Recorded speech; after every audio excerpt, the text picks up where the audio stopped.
Salut Julien, Salut, attends, je m'organise là. t'inquiète, pas de souci. Comment tu vas? Tu m'entends bien?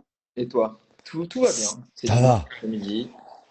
Voilà, parfait. Fa- Fatigué, je vais pas te mentir. Là, veiller, c'était difficile, mais La ça nuit, valait le coup. la nuit a été courte, c'est vrai. Ouais. En plus, j'ai dû me lever parce qu'après, j'avais cours ce matin à 10 h. Donc, pouah, le réveil T'as, était compliqué. t'as regardé tous les combats là ou pas? Tous. Tous? Alors, ton avis sur la carte? D'habitude, je fais pas trop de médias entre guillemets à proprement parler, mais c'était une carte de fou un peu, je trouve. Honnêtement, elle a délivré au-delà de ce qu'on espérait. Moi, j'avais vraiment peur que le main event il fasse cheat et Mhm. qu'on ait un DDP, tu vois, Ouais, bis. je suis assez d'accord. Et finalement, les faits de combat et Mhm. certainement les faits de préparation et plein de choses ont fait que bah, pas du tout. Donc on a eu un très beau main event. Le seul combat qui est resté à l'arrivée fidèle à Ouais. ce qu'on pensait, c'était celui des poids lourds. Volkov, bah oui. Ouais, On disait que ça allait être ouais. un peu pénible et ça a été un peu pénible. Je crois que Mais j'ai piqué du nez pendant celui-là. Je l'ai regardé pourtant et je l'ai senti partir, quoi. Mais bon. la référence, elle est datée, elle fait un peu papy, mais tu vois, Orange Mécanique, quand tu essaies de Ouais, te garder les paupières ouvertes, bah, c'était ça. J'ai vraiment lutté tout ce que je pouvais pour pas m'endormir pendant le combat. ouais, bah un peu pareil pour le coup. Mais ouais, par contre, quel main event Strickland, il est quand même professionnel de nous faire des surprises et les plus grosses surprises de l'année, là. C'est marrant que tu arrives à écarter Fluffy de la course, que tu Ouais. arrives à taper Shimaev, ce que personne n'avait fait. Tu sors Easy à l'époque, alors on peut dire qu'il était sur le déclin, pas sur le déclin, qu'il y a eu l'avant, l'après Pereira, ce que tu veux, mais c'est quand même toi qui tapes Easy. Et derrière, tu nous fais deux non-combats contre DDP. Bah, c'est après de non-combat, je pense aussi que c'est stylistique, c'est-à-dire DDP, il est vraiment puissant pour Strickland. C'est il est gros, il est plus puissant que lui, il en a absolument rien à faire de son striking, il continue d'avancer, donc je pense que il y a aussi ce côté-là en fait qui le fait sortir, mais là il a fait quand même un gros combat. Alors, on m'enlèvera pas de l'esprit aussi que qu'il y a des problèmes chez Shimaev. Il n'a absolument pas écouté son coin. À chaque inter-round, moi, j'avais plus l'impression qu'il en avait marre d'eux que le contraire, et ça, c'était bizarre. C'est... Bah, je suis d'accord avec toi, c'est vrai que c'est Feu le podcast Autogone qui disait tout le temps ça, comme Samir et Omar qui disaient les styles font les combats. Et certainement que DDP, c'est le style qui correspond pas à Strickland parce que bah, il est plus puissant que lui. Alors que c'est vrai que c'est la rumeur qui tourne partout. C'est tout le monde te dira, oh, Strickland, il est super puissant, il est dur à bouger, Mhm. il a une bonne défense de lutte, il te frappe fort, mine de rien, même s'il frappe en volume. Donc je pense que il était très gênant. Sur le point du coin, et tu voyais qu'il écoutait pas Fifou, qu'il écoutait pas Arman Saroukian, je suis assez d'accord aussi. Il se levait très très vite, il les écartait Ça. assez rapidement. Après, je pense honnêtement que il n'était pas du tout en capacité de pouvoir combattre comme il l'entendait. Il s'est vite rendu compte, fin de round 1, début de round 2, qu'il n'avait pas le gaz pour ça ce jour-là. Le cutting a été très difficile, tout le monde le sait. Alors, il a fait le poids, il n'a pas fait le poids. On a entendu toutes les versions Mhm. sur ça, et tant que moi, j'aurais pas la photo de la balance, je pourrais pas te le dire. Mais les échos que j'ai, c'est que le cutting, il a été abominable. Ouais. Qu'il a eu énormément de mal. En fait, lui, à l'origine, il voulait pas redescendre en 84 et défendre sa ceinture. Il faut savoir. Hein. C'est que c'était pas Ouais. du tout son plan, son objectif. Il est hors combat. Il était monté même très haut. Il se stabilise à 105. Mais Ah ouais. 105, si tu veux, c'est le poids d'un light heavyweight. C'est pas le poids d'un middleweight. Mais Donc, moi, j'ai surtout l'impression qu'il veut pas se mettre dans le mal, en fait. je pense qu'en fait,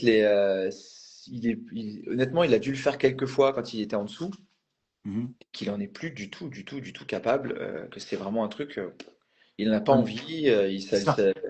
Ça lui correspond pas, il en est convaincu et comme il est son propre head coach, bah, il s'est convaincu tout seul que qu'il irait pas descendre et puis voilà. Alors après, ce qui est étrange, c'est qu'il dit en sortant à Dana, je veux plus combattre en 84, c'est bon, j'ai fait, c'est fini, maintenant on monte. Et ensuite, il tweet, on Et se revoit. il tweet revanche. Mhm. Et là, d'un coup, tu fais bon. Alors, qu'est-ce qui se passe? C'est qu'à froid, il s'est dit, ah, quand même, je peux pas laisser passer ça, ou c'est du bluff, parce que mine de rien, pour la suite de la catégorie, ça change tout. Mhm. Tu mets revanche, autant dire que Nassourdine, il est reparti pour se refaire 6 mois bloqué.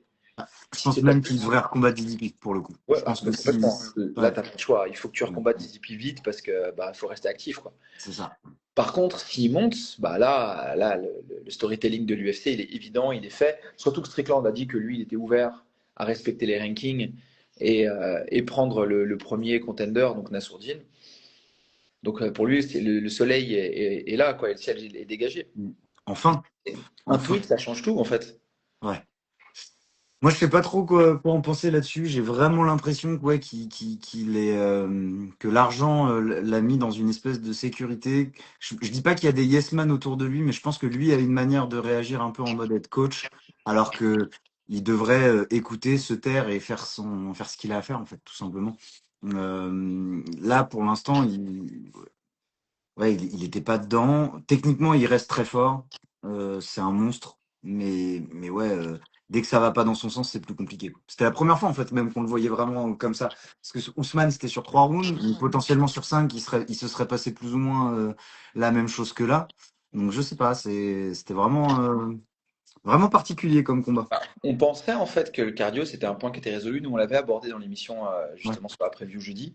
On disait bon maintenant il nous a montré qu'il savait gérer 5 rounds. Il y a eu une alerte contre Mm. DDP, mais globalement. Et je pense pas qu'il ait drastiquement amélioré son cardio. Je pense qu'il a Ouais, amélioré sa gestion. c'est Tu ça. vois, et qu'il était capable de gérer l'effort et tout ça. Et je pense que soit il a été hyper surpris et que la défense de Strickland elle a été tellement énergie consuming que ben il s'est rendu compte qu'il était cramé. Alors Mhm. que peut-être que du coup, tu sais, la stratégie d'IDP au début, on s'en souvient des interrounds, c'était de laisser filer. Ouais, Alors que tu vois très clairement que Strickland, il n'a pas c'était du tout explosé. laissé Mm. filer.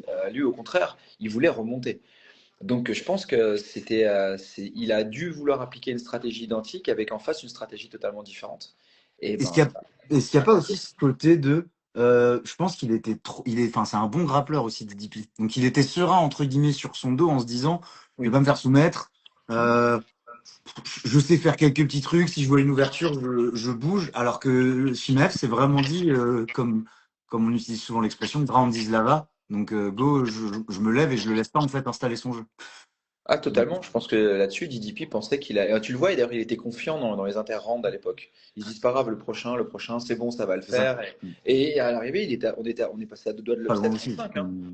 Il C'est suffit ça. d'une bêtise et ça passait, hein. Donc, moi, Ouais. je me souviens très très bien de ma réaction sur le round 5 en me disant, oh, il va nous le faire, quoi. Un peu comme Mm. contre Izzy. C'est Il ça. va y arriver. Là, contre Strickland, tu le vois round 2 quand il commence à se cacher derrière son jab Ouais. et à envoyer, tu dis, la soirée va être longue. Parce que là, si tu le laisses dans ce rythme-là, caché derrière son jab, même s'il avait modifié son game plan, parce qu'il envoyait moins de types que d'habitude, mais pareil, jab, jab, jab, jab, jab, boum, de temps en temps un overhand qui passait ou un cross, et ça passait entre les gants. Ça passait aussi côté Ramzat, mais le problème, c'est que d'un côté, tu avais un volume, et quand tu regardes la feuille de stats à la fin, C'est elle ça. parle pas. La feuille de stats, voilà, elle parle pour elle-même. Alors que je pense que côté Ramzat, on frappait fort, mais le volume n'était Pas pas là. précis. Ouais, puis pas précis du tout. Donc, ouais, ouais, clairement. Donc Mais bon, ouais. C'était le carte, je trouve. C'était une carte aussi avec des excellents grappleurs quand même. C'est-à-dire le combat, le co-main, incroyable. c'est Et fou. moi, je suis fan aussi de Brady. C'est probablement mon welter préféré. J'adore en fait, j'adore son travail, ce côté triple menace. C'est soit je prends la montée, soit je menace la Kimura et la guillotine. Et en fait, il roule autour. Et en fait, il a fait que ça. Il a fait que ça et il n'arrivait pas à se libérer, Buckley. Brady, en fait, il t'oblige. Moi, c'est un truc que j'explique très souvent à mes élèves. Il faut toujours faire en sorte que ton adversaire, il deal entre deux mauvaises options. Et là, 3 même. Ouais. Tu vois, et en fait, c'est jamais positif, négatif, ou peut-être. C'est toujours une mauvaise option versus une mauvaise option. Je monte ou je te soumets. Je Ouais. passe ou je te soumets. Je prends ton dos ou je te soumets. Donc, tu es en permanence en train de dealer sur est-ce que je prends le risque? Mm. Est-ce que j'abandonne? Et derrière, il te fait craquer petit à petit, en fait. Moi, Ouais. j'aime beaucoup le grappling de Brady. Moi, le seul truc que je lui reproche, c'est d'être inégal dans ses prestations. Dire que, comme tout bon grappleur qui se respecte, tu sens qu'il aime pas prendre de coups. Mm. Et quand il commence à en prendre face à des gars comme Morales qui frappent fort, d'un coup, il y a du volume, enfin, il y a quand même de l'activité et il y a des frappes, il aime pas. Par contre, si tu le laisses s'installer dans son rythme à lui, waouh, il est monstrueux. Ouais. Il est monstrueux. Tu le vois enfin, ce qu'il fait à Edwards, ce qu'il fait hier, c'est monstrueux. C'est un grappleur. Et quand il dit qu'il se considère dans le top des grappleurs de l'UFC, Moi, Ouf. c'est ce que j'ai répondu, je sais plus si c'est sur NoSense ou sur la sueur, mais je leur ai dit. J'ai fait, mais pour moi, Brady, c'est top 5 et c'est pas cinquième. Ah non, clairement, je suis d'accord. Mais même quand Islam en parle, quand il dit est-ce que lui c'est une black belt, Islam il dit direct, ah lui c'est une black belt. C'est probablement d'ailleurs le pire match-up pour Islam, hein, je pense, de toute la Ah, mais catégorie. je pense aussi. Et on le verra probablement jamais, ce combat-là.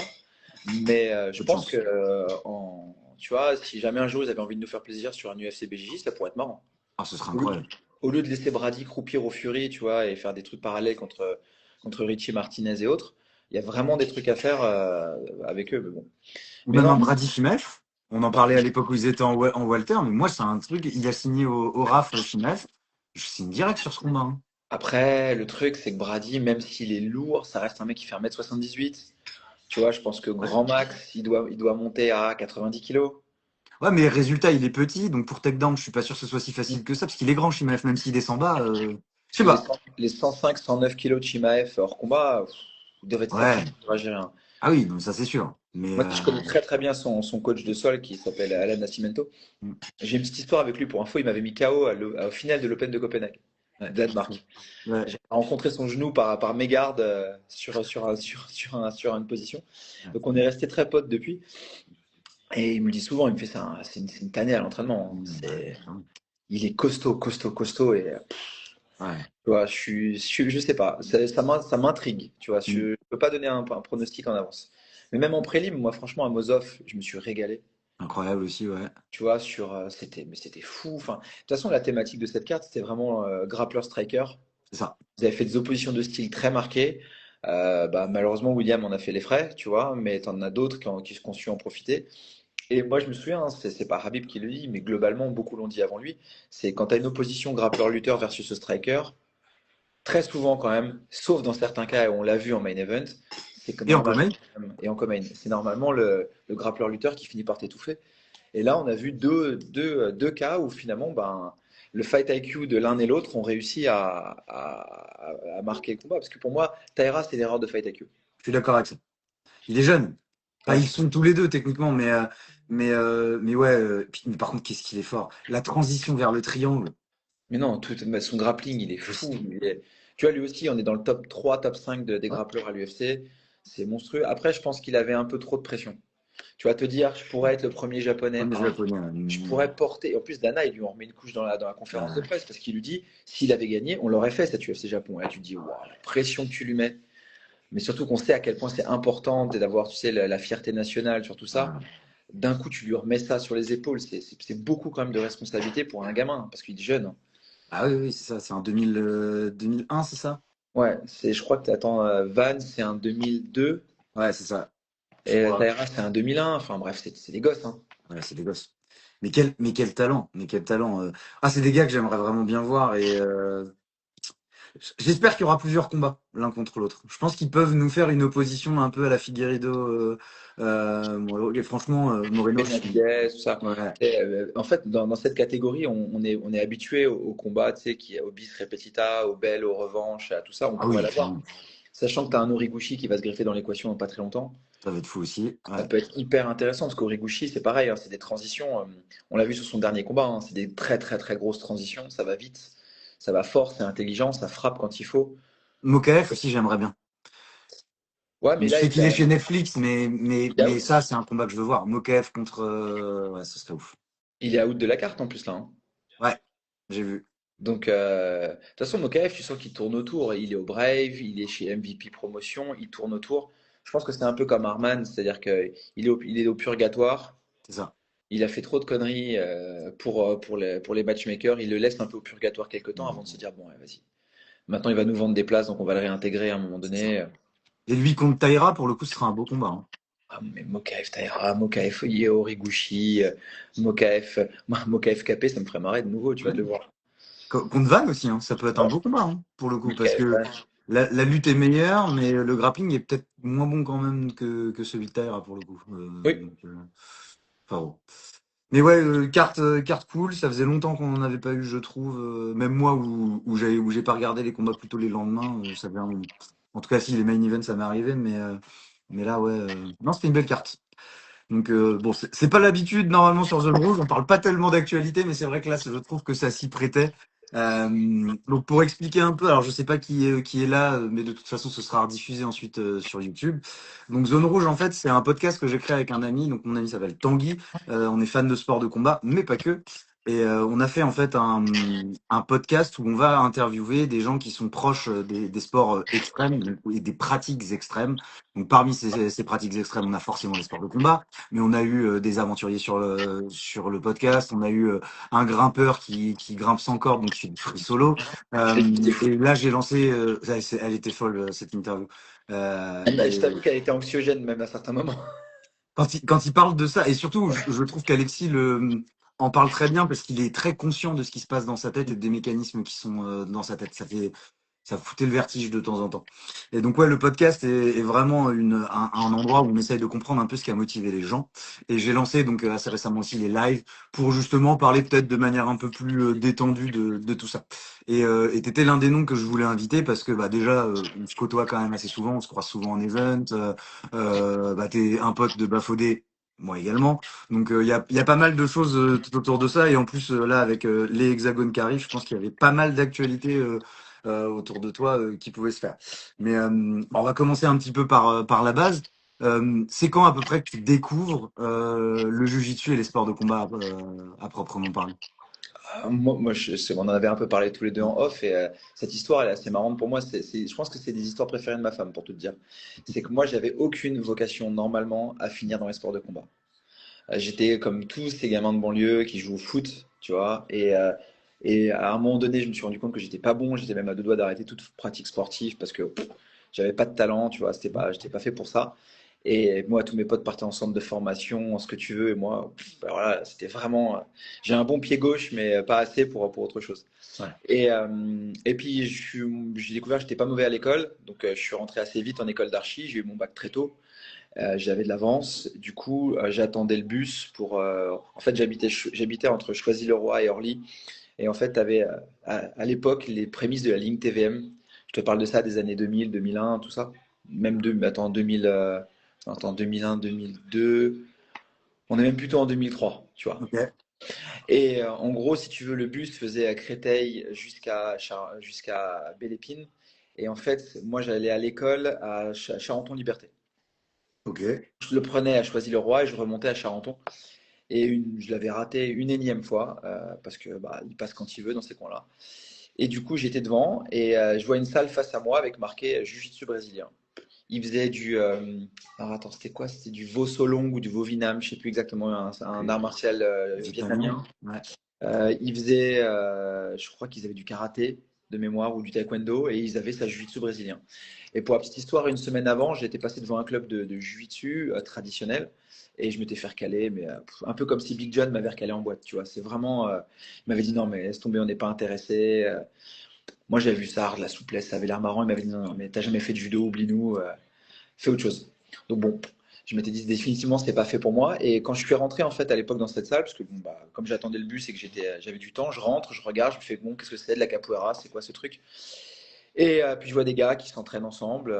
J'avais deux ceintures bleues, dont quelqu'un qui s'appelait Fauzi, qui malheureusement est décédé depuis. Et je leur demande ce que c'est, ils m'expliquent rapido un peu, ils me parlent de Pride, du UFC, tout ça. Mhm. J'avais jamais vu un DVD, j'avais pas regardé les cassettes sous le manteau comme tout le monde, tu vois, machin. Et ils me font viens faire un cours, viens t'entraîner avec nous, machin. Je fais mais moi j'ai rien fait avant, tu vois, j'ai pas d'expérience. Il fait c'est pas grave, viens. Et je me suis retrouvé à faire un cours d'essai 3 jours plus tard et à tourner avec eux. Et en fait, ça m'a bien fait kiffer parce que je me suis senti, tu sais, en fait, je sentais que je pouvais intégrer un groupe, je pouvais faire partie de quelque chose avec eux. Tu vois, j'étais pas, on m'a pas dit non, on m'a dit non, au contraire, viens. Moi, j'avais besoin de me vider la tête parce que, si tu veux, l'école d'archi, en plus, moi, quand je te dis, j'ai eu bac à 16 ans, école d'archi à 17 ans, j'étais Ouais. pas forcément très mature.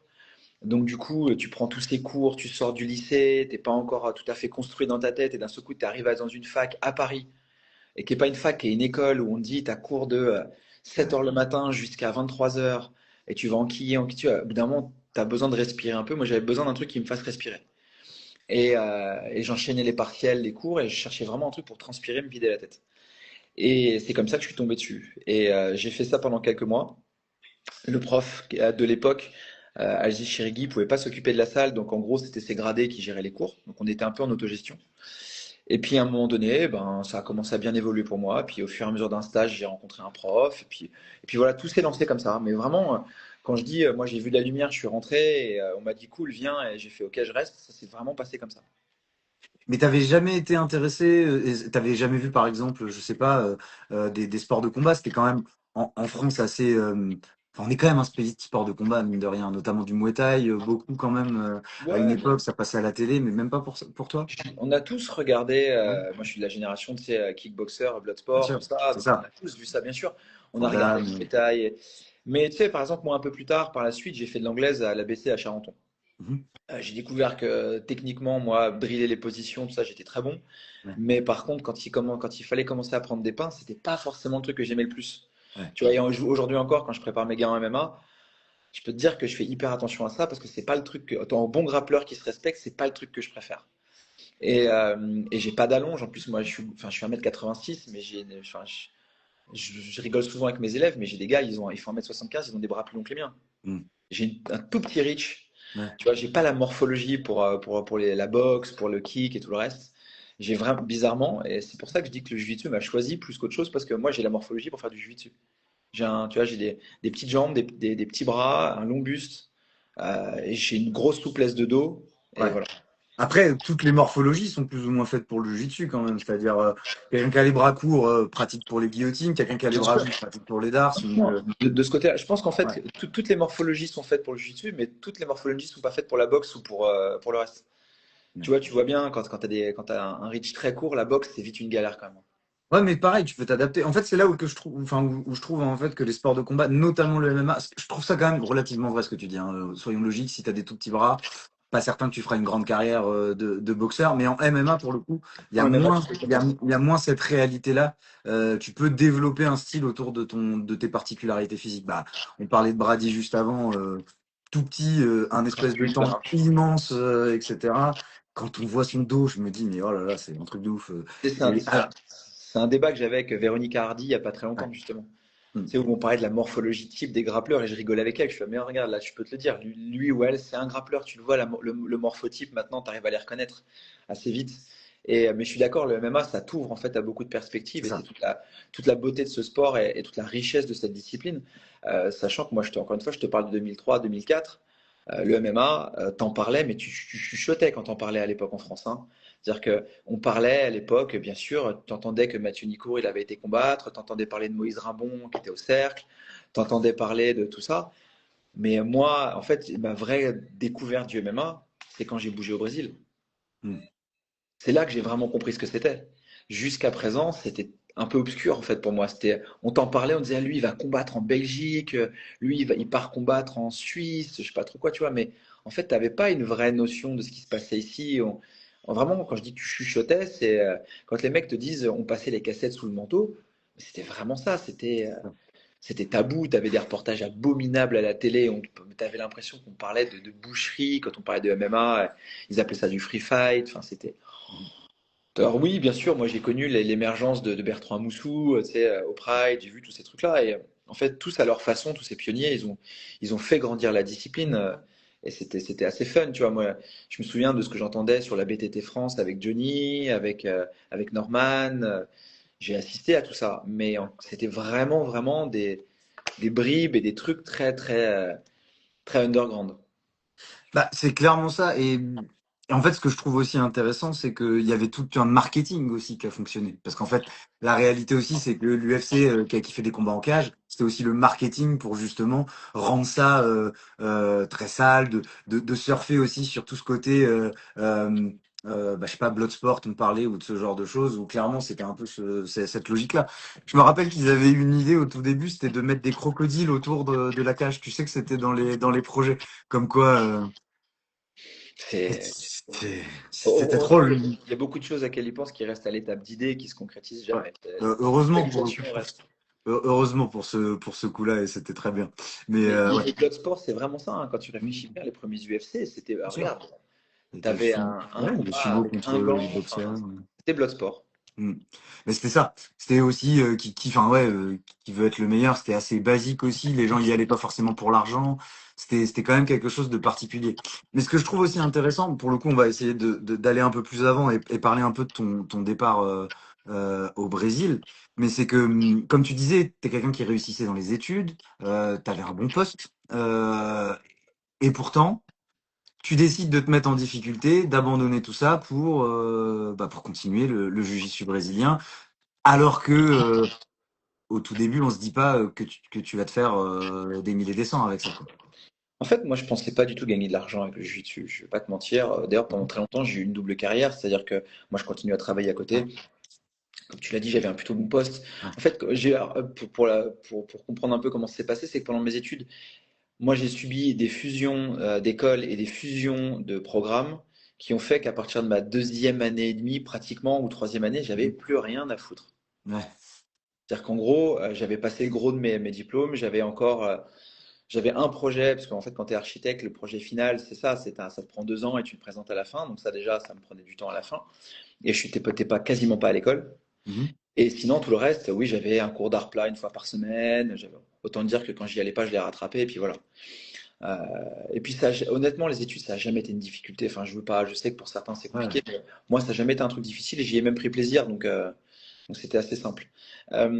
Donc rapidement, moi, j'ai pu partir à l'étranger et en fait faire autre chose parce que ben j'avais du temps. Ouais. Donc quand en 2005 on m'a dit viens on part au Brésil, j'ai fait bah écoute là j'ai mon art plat à repasser, mais si je le passe ce semestre-là, je le passerai suivant. Et je m'étais pas dit je vais en fait le repasser dans X temps, tu vois. Je me dis bah on verra bien ce qui se passe. J'ai pas une famille qui me retient ici, j'ai pas un truc qui fait que j'ai besoin de rester à Paris.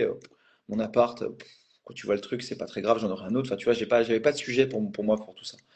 Et donc très vite, je suis parti au Brésil pour m'entraîner là-bas, avec l'objectif principal au début, c'était de partir m'entraîner et puis de combattre là-bas. Et puis bah, le Brésil à l'époque, c'était l'Eldorado, c'est-à-dire que tu avais envie d'y Clairement. aller. Là-bas, tu avais des kimonos, c'est tout con, mais là-bas, tu pouvais t'acheter des kimonos, tu ne pouvais pas t'en acheter ici. Mm. Et en plus, là-bas, ce que tu gagnes ici en France, bah, tu le multipliais encore à l'époque à 5, 6, tu vois. Donc, même si tu n'avais pas beaucoup d'argent, de toute façon, tu dépensais rien. Parce qu'au Brésil, tu vis avec. Moi, j'allais à Uruguay, sur le marché central. J'allais acheter une paire de claquettes, un short et des t-shirts et Mm. j'avais fait ma vie, tu vois. C'est ça. Je cramais rien en termes d'argent et je passais tout mon temps à m'entraîner. Et comme moi, je suis pas un grand fan de plage, de sorties en boîte et tout ça, c'est-à-dire qu'en gros, je m'entraînais matin, après-midi, soir. Le reste, j'étais cramé, je voulais juste dormir. Je visitais deux, Ouais. trois bricoles, histoire d'eux, mais sans plus. Donc je dépensais pas beaucoup de sous en fait. T'es arrivé à Rio, c'est ça? Ouais, moi j'ai débarqué au début à Rio. Après, j'ai bougé sur Belo Horizonte, mais au Ok. début j'étais à Rio. Et c'est là que tout a commencé. Je te parlais de MMA, c'est là que ben, le matin, quand j'arrivais au cours de 10 heures, ben, j'avais Babalou, Chimou, Petchumbo, Petpano, tous ces gars-là que tu Mm. croisais au Strike X, à l'UFCC, à telle organisation, Shuto, machin. Tu vois, ils avaient tous leur. Et tous les matins, moi je les avais à l'entraînement avec moi, et tous les matins, je me tabassais avec eux en jiu-jitsu. Ils s'entraînaient avec Gordo sur le côté avant, et puis après, ils récupéraient les cours de jiu-jitsu.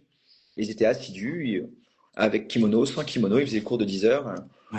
Et moi, ça a commencé comme ça, et toute ma carrière, en fait, elle a commencé comme ça, d'opportunité en opportunité, de me faire violence, parce que parfois, tu as tendance à te dire, mais j'ai débarqué au Brésil, pour te dire, mon anglais n'était pas extraordinaire, mon portugais n'existait pas. Et j'avais pas voyagé tant que ça. Encore une fois, moi j'étais vraiment un gosse hein, à l'époque. Mm. C'est-à-dire que j'étais arrivé très très vite dans la vie active et dans le reste, mais j'étais T'as encore. quel âge quand t'arrives au Brésil pour la première fois? Bah, 2005, j'ai 23. Ok. Tu vois, j'ai Ouais. encore 23. Donc, et 23, pas 23 d'aujourd'hui, tu sais, où tu as tous les médias, tu as tout machin. C'est-à-dire que tu as accès à peu de choses. Et 23 ans dans les années 2000, c'était. Je pense qu'aujourd'hui, tu as des gamins à 15 ans, ils étaient plus évolués que moi à 23 ans. Puis surtout au Brésil, parce que c'est pas le Brésil d'aujourd'hui. En plus, Rio, c'est quand même vraiment particulier. C'est une ambiance particulière. T'as un melting pot qui est assez incroyable pour le coup. Je pense que c'est même l'un des endroits du monde où t'en as le plus. Complètement. Euh, Et puis après, moi, j'avais des trucs que je voulais. Pour moi, Rio, c'était aussi dans un coin de ma tête de me dire, ah chouette, je vais aller voir le musée Niemeyer à Niterroy, mm, je vais aller visiter tel truc. Tu vois, moi, je m'étais aussi dit, tiens, tout ce que j'ai vu dans les bouquins, j'ai jamais pu les voir en vrai. Bah, mm, je vais en profiter pour le faire, tu vois. Et ça, c'était aussi cool. Et ça a été aussi une des grosses motivations de ma carrière. ouais, Ça a été de me dire, je vais visiter des lieux où je n'étais pas censé aller. Je vais aller dans des endroits que je suis pas censé faire, rencontrer des gens que je n'étais pas censé rencontrer.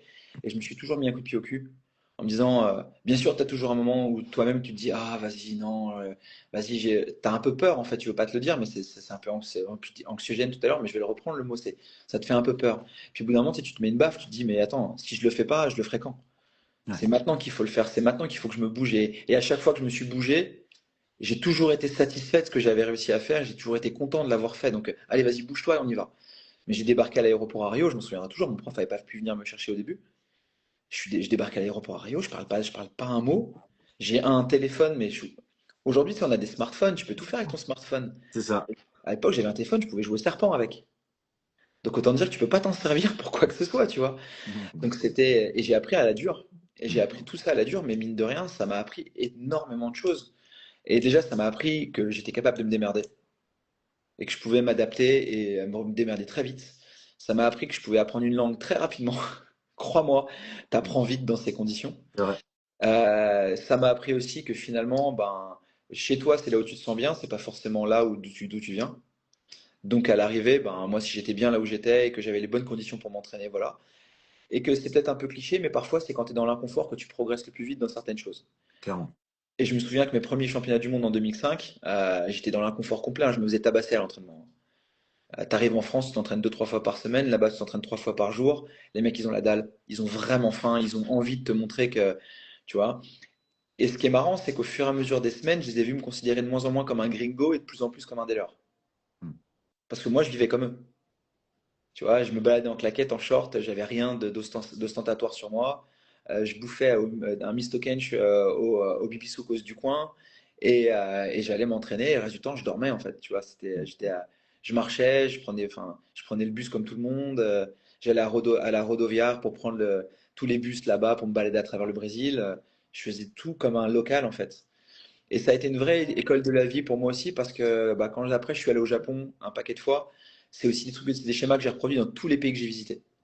Ouais. De jamais, et Japon, j'y ai fait un mois, tu vois, après je suis retourné très très très souvent au Japon et j'ai fait pareil. C'est-à-dire que je me suis toujours dit, plus tu vivras comme un local, plus tu t'intégreras dans la culture locale, plus tu essaieras de comprendre comment pensent les gens, plus ça sera facile pour toi d'apprendre et plus tu seras en fait intégré de façon à ce qu'on te montre les vrais trucs.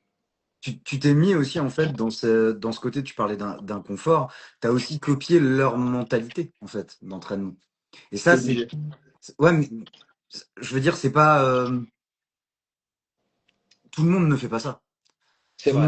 Tout le monde ne fait pas ça. Le fait de le faire, je pense que c'est là aussi où ça montre que tu étais aussi câblé d'une certaine manière, tu avais une soif d'apprendre. Comme tu dis, tu es parti plus ou moins tout seul, donc tu parlais pas la langue, donc tu t'es obligé en fait à faire tout ça. Tu vois, si tu étais parti à trois ou quatre, potentiellement, bah, vous auriez parlé que français et rien n'aurait changé, quoi. Tu te serais mis à parler, je me serais mis à parler français, j'aurais fait comme tous les expats, j'aurais visité que des coins de français, j'aurais fini au Help sur Copacabana dans un état pas possible et ça aurait été abominable. Alors que Ouais. là, pas du tout, tu vois, j'ai jamais foutu les pieds au Help de ma vie. Mais non, ouais, et c'était cool parce qu'en fait, du coup, au début, tu apprends 3-4 mots, et puis après, tu commences à en maîtriser 10-15, et puis après, tu commences à en maîtriser une cinquantaine. Après, tu commences à faire des phrases, après, tu commences à avoir des conversations. Et puis au bout d'un moment, les mecs te disent, mais moi je me souviens, les gars que je connais maintenant que je rencontre, ils me disent, mais tu parles comme nos potes au Brésil en fait. T'as comment dire, l'argot qui va avec, tout le truc. Moi je l'ai pas appris à l'école, je l'ai appris sur place. Ouais, ça a été Et, pareil pour moi, pour le coup. Quand je suis allé au Brésil, même chose. et Ouais. les habitudes d'entraînement, tu les as comme ça, et tout s'est fait comme ça. Et en fait, mais moi je continuais après quand je suis rentré en France, j'ai eu quelques expériences de taf. Bah, après j'ai repris un cursus en me disant, bon bah je suis de retour en France. Bah ça y est, c'est reparti quoi. Je vais maintenant, je me suis bien amusé pendant plusieurs années. C'est cette parenthèse dorée de globalement 2004-2009.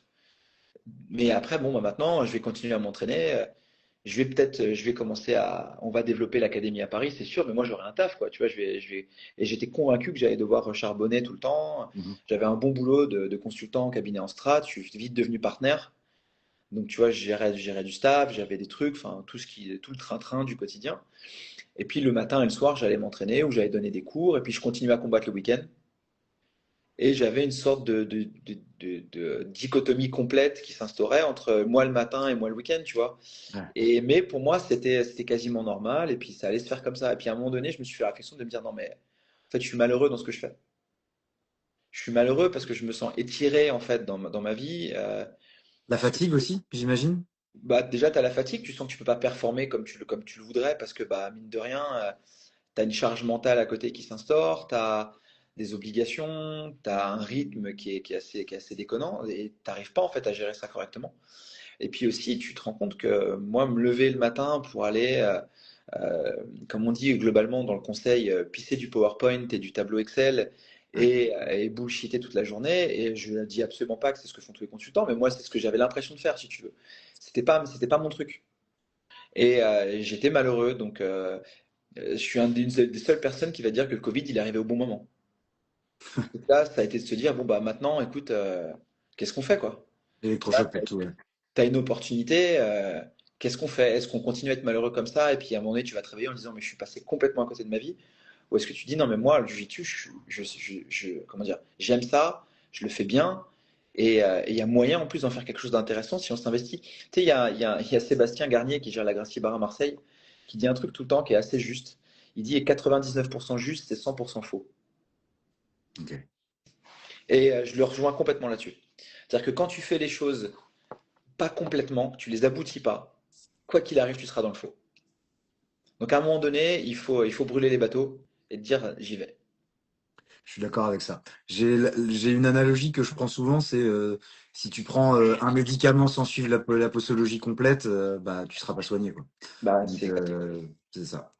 Ouais. Et t'étais quoi comme type d'enfant? Parce que là, tout a l'air quand même plutôt clair. C'est bizarre, mais même à travers même toutes ces difficultés-là, j'ai l'impression que tu as navigué sans vraiment de difficultés à proprement parler. C'est-à-dire, tu as fait tes choix. J'ai pas l'impression que tu ressenti des vrais tiraillements sur le fait, par exemple, d'abandonner ton taf. Bah après, le Covid forcément a fait les choses. Donc, Non, bien sûr, tu réfléchis toujours parce que tu as une oui, oui, situation bien sûr. confortable. Enfin, tu vois, moi j'avais un salaire à 5 chiffres Mhm. mensuel, c'était cool, tu vois, Ah, y a pas à se mentir. Mais en même temps, avec les années, bah, encore une fois, tout ce que j'ai fait précédemment dans le jiu-jitsu et ce que je fais maintenant, ça m'a montré un truc, c'est que tu peux te retourner. ouais. Tu vois, tu peux te retourner. À un moment donné, c'est ce que je dis souvent aux gars sur le tapis, c'est tant que ça a pas sonné, c'est pas fini. Mhm. Il y a toujours un plan B, il y a toujours, et moi j'avance toujours avec des plans B, des plans C, tu vois, je construis des arborescences et j'essaie de m'assurer que tout soit bien carré et qu'il y ait j'ai des backups à chaque fois. Mais t'étais comme ça déjà avant? Ou c'est le Jiu-Jitsu qui t'a fait donner ça? Parce que ça, pour le coup, c'est une vraie réflexion de Jiu-Jitero. Moi Ah j'ai d'ailleurs, toujours, petite incise, on ouais. dit Jiu-Jitero ou Jiu-Jitsuka? Parce que moi, par exemple, je trouve que Jiu-Jitsuka, ça veut dire Jiu-Jitsu traditionnel, donc et Jiu-Jitero, plutôt pratiquant de JJB. Donc, Je peux botter en touche et te dire que moi je dis que je suis ceinture noire et de toute façon je me pose jamais la question. t'as bien raison. Toi, t'as le droit. Toi, t'as le droit pour le coup. Mais non, je t'avoue que je me pose jamais la question. Je dois employer les deux quand on me pose la question à l'extérieur, mais je me rends compte que c'est pas un sujet pour moi. Ok. J'ai- j'ai- moi, je crois que j'ai employé les deux sans distinction. En fait, la première fois que j'ai entendu Jujitero, c'est Samuel Monin qui l'avait employé. Ouais, ok. Tu vois, et c'est Kara de Jiu-Jitsu. C'est ça? Mais ouais, c'est exactement ça. Mais si tu veux, et non, moi enfant, j'ai toujours été un gamin avec beaucoup de. En fait, c'est marrant parce que moi, par exemple, quand j'ai choisi mes études d'archi, j'ai pas pris l'école la plus créative, j'ai pris l'école qui était la plus ingénierie. Tu vois, celle Ouais. où tu faisais des calculs de descente de charge, où tu avais Mhm. calculé tes poutres, tu avais calculé tes ouvertures et tout ça. Donc, si tu veux, c'est peut-être que ça m'a collé au corps. Mais moi, j'ai toujours été un gamin assez timide, réservé, un peu introverti, Mhm. euh, pas forcément super à l'aise en public. Ok. Mais par contre, assez réfléchi. Peut-être à une grosse tendance à overthinking, tu vois. Trop élaboré, pensé, trop structuré. Et finalement, c'est aussi pour ça que le jiu-jitsu, ça m'a très vite plu. Ouais. C'est que là, je pouvais élaborer, penser, chercher. Je me sentais pas brimé dans cette capacité-là.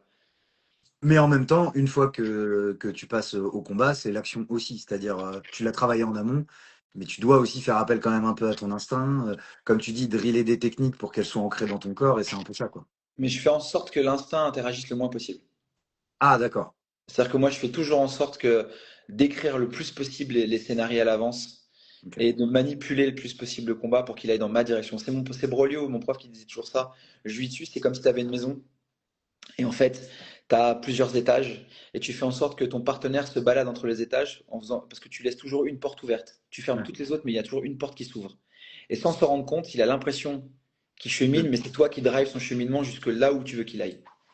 Bah, on parlait de Brady tout à l'heure, c'est littéralement ça qu'il a fait tout le combat là sur 3 rounds. Ouais. Donc il passait monté, il repassait en demi-garde. J'ai vu certains qui l'ont critiqué ça, alors que moi je trouve que c'est plutôt une bonne chose parce que il a une grosse demi-garde en fait. Donc lui c'est même pas c'est même, enfin il régresse pas. C'est-à-dire Et puis c'est il a un gros bras-tête. Tu sais que le ouais. bras-tête, c'est Guy Burns qui l'a aussi beaucoup développé comme ça. Ton katagatame, en demi-garde, si tu pivotes bien la poitrine, il peut être hyper puissant et beaucoup plus facile à placer qu'en montée, où en fait en montée c'est un neck crank. Ouais, Donc switcher pour aller en side ou en demi-garde en MMA, c'est pas déconnant. Faut jamais oublier que c'est du grappling pour le MMA. c'est ça. C'est-à-dire que la notion de passage, elle est moins marquante et moins marquée quand je joue dessus, parce que dans le fond, déjà, tu as les frappes, et qu'ensuite, il y a des positions que tu peux récupérer, parce que la menace de la frappe fait que ça t'ouvre beaucoup plus facilement les positions. Et c'est vrai que tu peux simplifier vachement tes setups grâce à ça. Et je trouve que justement ça fait que la demi-garde devient une garde entre guillemets euh, plus forte que bah, même qu'une full garde, par exemple, ou quelque chose comme ça, quand tu es à Oui. l'intérieur, ça, c'est chiant pour le coup. Une fois que le gars est vraiment entouré, c'est relou. Même de temps en temps, la side control est pas forcément beaucoup plus efficace que le fait d'avoir le contrôle des hanches avec le fait d'être en demi-garde, quoi. Donc, Complètement, parce que le contrôle des lignes, c'est une discussion que j'avais hier avec Papou Lélé, tiens. mm, Et je lui disais, mais en fait, moi, quand je combat, j'applique une grille sur le corps. ouais. Je découpe en fait en Tu zones. quadrilles, ouais. Je quadrille. Et parfois, en fait, la zone qui va faire que tu es entre la hanche et l'aisselle, elle est difficile à manager parce que ton partenaire, tu dois dealer, tu dois choisir ta ligne après. Alors que quand tu es sur ta ligne de hanche en demi-garde, il y a des fois, tu n'as pas besoin de t'embêter. Tu Mm. sais que tu as le contrôle du centre névralgique de la position qui est la hanche et tu peux te permettre après de la faire évoluer comme tu veux. Donc ça dépend de ton objectif et ce que tu veux faire, mais Brady, tu vois bien qu'il quadrille très bien en fait. C'est ça. Tu sais, il avance comme aux échecs, c'est comme le cavalier, quoi. Deux en avant, un sur le côté. Il a cette perception en fait de la grille qui est hyper marquée. Moi, ce qui m'impressionne dans son jiu-jitsu, c'est à quel point il arrive à être haut. Ça, c'est quelque chose que moi, par exemple, j'arrive pas à faire. Quand il est en demi-garde, il arrive à être très haut, en fait, sur les épaules, à bien trancher, entre guillemets, son adversaire, et il se fait pas bouger. Moi, si je fais ça, je sais que je vais me faire passer par-dessus. Et pareil pour la montée. Je l'ai trouvé particulièrement impressionnant. Il était vraiment super haut, et après, il y avait l'appui de la cage. Donc, ça, enfin, je veux dire, ça a limité aussi les mouvements de Buckley, mais c'est assez impressionnant, je trouve, sa gestion de Non, tout ça. il a un très bon transfert de poids de la ligne, mais Ouais, ça vient aussi de son gabarit, hein, mais il a un ouais, très bon clairement. transfert de poids de la ligne de hanche vers la ligne d'épaule et son tripode, il est hyper bien pensé parce qu'il a aussi un bon positionnement de la tête, Mm. qui fait qu'au lieu de pousser avec le front, il pousse avec le haut Ouais, du crâne, il arrive ouais, à planter son poids beaucoup plus facilement au-dessus du centre de gravité et du coup, en fait, il t'emmène dans une zone où tu ne peux pas le kicker.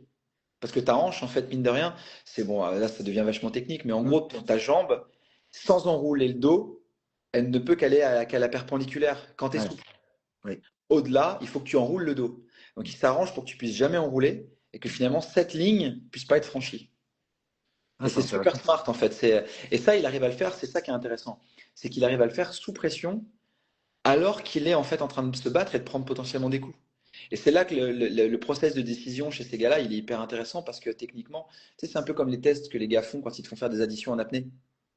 Bah là, c'est pareil en fait. Tu es dans une situation de stress intense où tu dois malgré tout être capable d'avoir une arborescence de décision qui soit hyper cohérente et rapide. Et le tout en sachant que tu es vraiment en danger de prendre des coups quoi, et que tu pas ça.